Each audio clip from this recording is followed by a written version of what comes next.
Good evening, beloveds. Good afternoon, good morning, or, whatever time it may be that you are viewing this video, then greetings.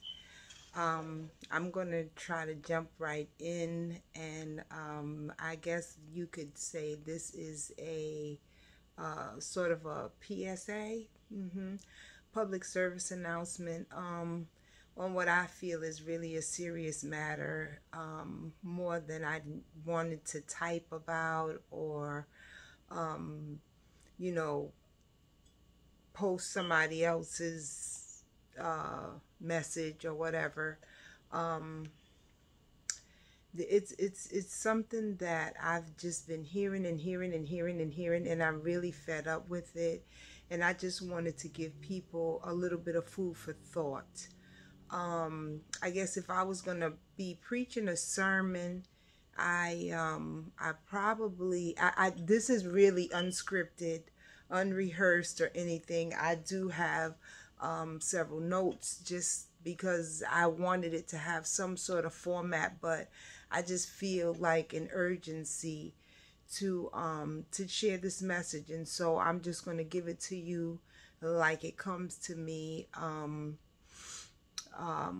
I know that this is a message for somebody. It may not be for you. It may be for somebody that you know. The only way that you're going to find out is if you stay and listen until the end. There are several topics that I would like to put in the public forum, just again as food for thought, just to have people engaged in conversation and in activity that is conducive to us being in a mindset of being prepared for whatever it is that's going to be on the other side of this pandemic situation or whatever. And we're all looking to the other side, and this is kind of perfect segue because everyone keeps talking about, I'm sick of 2020, I hate 2020, 2020 was the worst, it's got to go, and things like this. Excuse me. And one of the things that come to mind is, if you have the breath to say the things that you're saying, if you have the mindset to think the thoughts that you're thinking, you're breathing and you're still here, which means that you have a purpose. There's a purpose. There's a reason that you are still here. And if you like living, then I think that we should be being thankful and being mindful of the things that we do have. We should be mindful of the good things. It may be difficult, I know, but the reality of it is that some of us are still taking things for granted. Some of us are still focusing on what we don't have as opposed to what we do have and where we are in what we do have. There's not one person that I believe that can say that I'm the worst off person in the world. Okay, because whatever your situation is, I guarantee you that there's someone in a much worse situation. Someone is not even here today. Which brings me to what I wanted to say. I want to say, brothers and sisters, friends and family, let's stop doing that. Let's start, I think it's important that we start living in the present, being thankful for the things that we do have, recognizing what we've been brought through, and stop rushing 2020 away. Who's to guarantee us that 2021 is going to be any better than 2020? I trust and believe that it is. I do. But for some of us, it won't be. For some of us, it won't be. For some of us, we may be rushing ourselves into the last year that we may see. So I think that if some of us was to look ahead, or if some of us knew that 2021 was going to be, your last stop, you wouldn't be in such a rush probably to get 2021 here. We need to understand who God is. We need to understand that he is God. And we need to be still. You see, a lot of people, I believe, are missing the point of the pandemic, or what I believe to be one of the points that God is trying to make with allowing, this whole pandemic situation to happen. And that is that we needed to slow down. We needed to slow down and recognize who's in control, and some of us still wanting to move, push. Oh, 2020, can't wait to 2021. It's out of here. Once again, I don't mean to sound harsh in any way, or like I am not acknowledging, the level of trauma, for lack of better words, at this particular moment that many of us have suffered. I too have lost loved ones, and it did not just start with the pandemic. And there comes a point in time where we have to understand that we all have a purpose. We all are called according to our purpose. And the more that we are in tune with that, and in tune with our relationship with God, and understand that we have a purpose, none of us are going to be here forever. And that regardless as to what things we are attached to, ultimately, we're here to serve God. We're here to serve God and his purpose, and whatever that may be, and whatever it looks like. And if you are a person that believes that, and believes in the Lordship of Jesus Christ, then you know that we don't even belong to our parents. Our children don't belong to us. They're only on loan. They belong to God, And I'm saying all this to say that we need to stop, be still, and stop rushing into the unknown. Stop and be thankful. Be thankful for what we do have. For those of us that still are here, for those of us still breathing, for those of us that still have our health, we still have loved ones that we need and that need us. And I think, as opposed to rushing into the unknown and not living in the present, running from the past, is going to be detrimental to us if we don't stop and think what we say and what we do. Some of the scriptures that I have, like Proverbs 18:21, that there's life and death in the power of the tongue. And I don't expect everyone to know what that means. You would really need to study to show your own self-approved. And what I mean by that is that I could sit here and I can tell you where it is in the Bible, and I could tell you, I could give you my perception of what it is. But the best way for you to have understanding is to study to show your own self approved, to do the research on your own and see, you know, what I say to people that express a disbelief in God or some variation of a belief in God,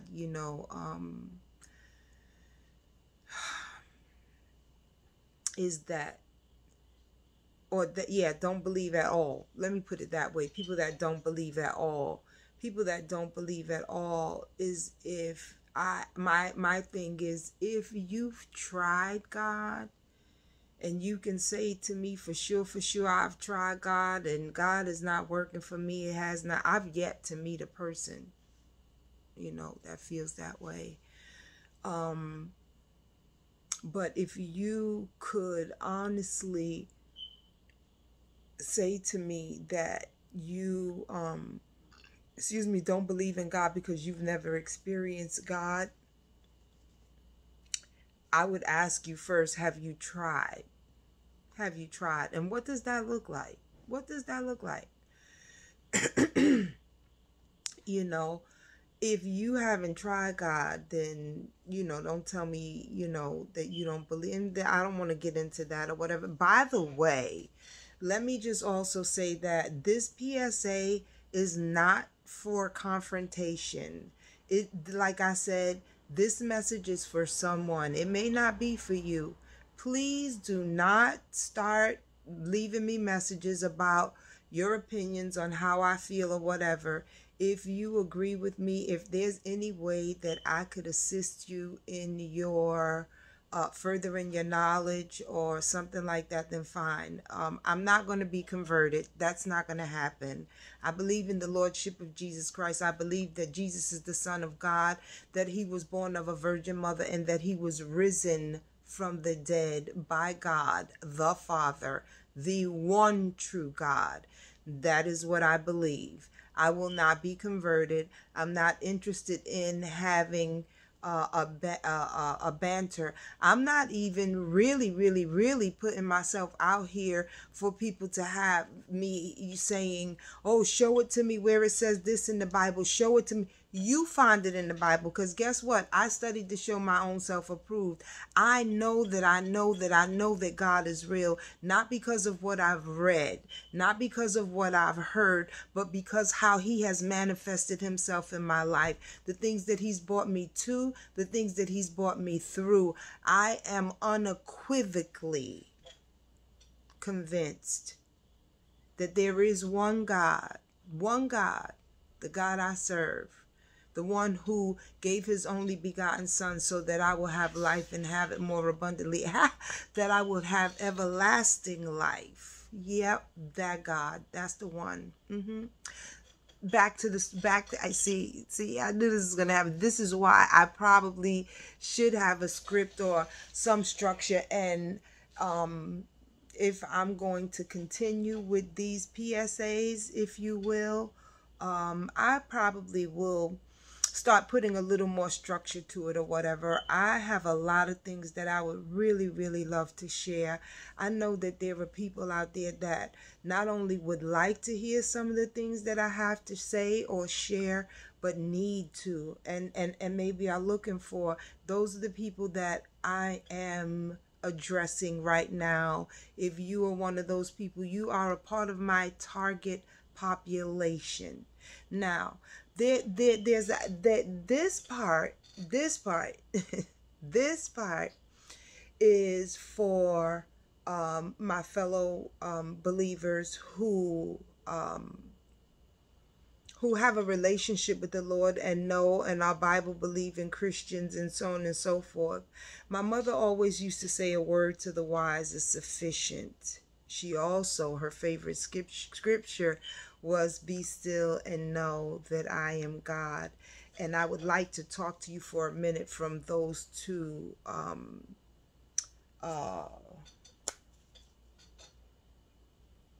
scriptures. Okay. Well, actually, a word to the wise is sufficient. I'm not sure if that's scriptural. I will have to look that up. But what it means is that a word to the wise is sufficient means that, in essence, a wise person, when receiving a word that ministers to their spirit, would say, you don't have to tell me twice, and would be about their business. A word to the wise is sufficient, meaning that that person is going to receive that word, take heed to that word, and act upon that word accordingly. And so, what I'm about to say is whoever you are, listen, whoever you are, if what I'm about to say ministers to you, then you take it, you meditate on it, you do what you have to do with it. But what it is that, it's like I said, we need to be careful what we receive, what we take in, what we allow to influence our thinking, our actions, and everything, as well as what we disseminate, what we put out into the world. There is life and death in the power of the tongue. You need to be careful what you say. Some of us are well aware of that. Some of us are well aware of that. And sometimes it's used to the detriment of ourselves and of others. And sometimes it's used to the uplifting of ourselves and others. And that's what gives God the glory. That's what is pleasing in the sight of the Lord. And I'm thinking that that's where, that's the side where we should err, if I'm using that in the correct tense. I believe that as opposed to living in the negative and living in the negative of the experience and having to navigate through life as it is right now, being uncertain and not knowing what's going to happen from one minute to next. We have to speak life. We have to speak life. We have to receive life. We have to guard our minds and our hearts. We have to be careful how we allow people, again, like I said, to influence us or affect us. The things that we say. The things that we say can be just as harmful as the things that we hear. If you're speaking negativity into your own life, we should be careful to learn to practice positive affirmations on a regular basis, so that it is a way of life, not just something that we are doing as a tactic or as a mechanism to help us to get through a little hurdle, when the race is not over. So practicing, let's do a for instance. A for instance would be, as opposed to harping on what 2020 and the negative things in 2020, to start saying, I'm really thankful that, with everything that has happened, I have been provided for. I have food to eat. I have a roof over my head. Little things that we take for granted, being able to brush our teeth, having a Q-tip to clean out your ears, the things that we were going crazy with, toilet tissue and paper towels, and things of those are luxuries.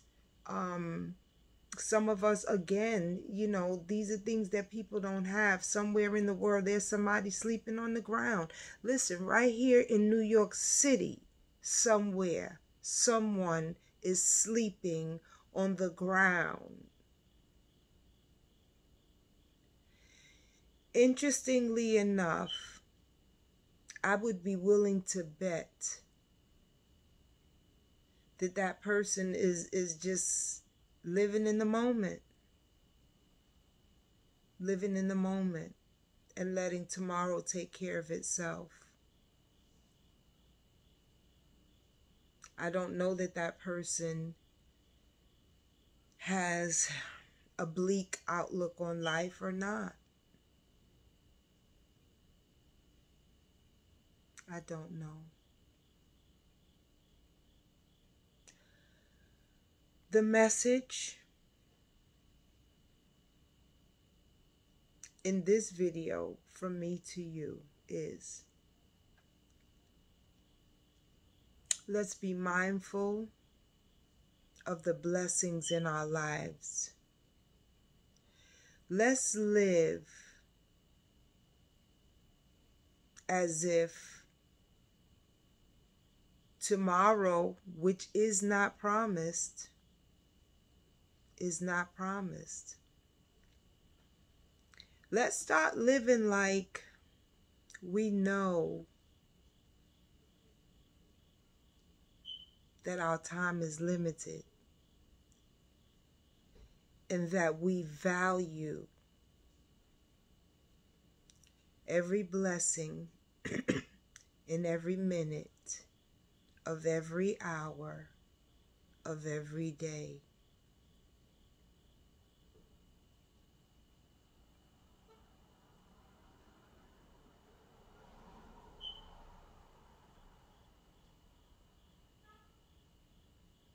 I'm not frozen.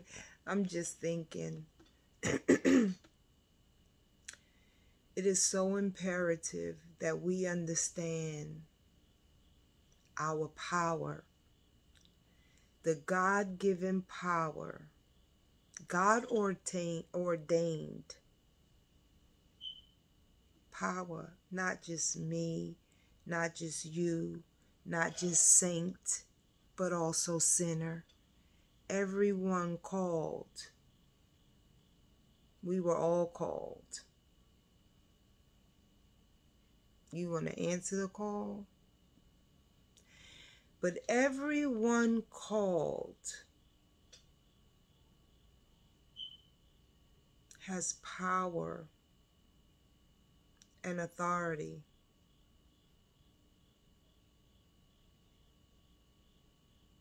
That needs to be tapped into and exercised, executed. Spiritual power, I mean. I'm talking about the power and authority that the Bible tells us that God has given us over serpents and over, evil things, sickness, disease, things of that nature. And if we could so stop focusing on the distractions, because that's what they are. They're distractions. And if we could stop focusing on the distractions and learn to be in the present, to be ever so thankful for everything that we have, the good, the bad, the ugly, the indifferent. Because for those of us that believe, we know that all things work together for the good of those who believe and are called according to his purpose, God's purpose.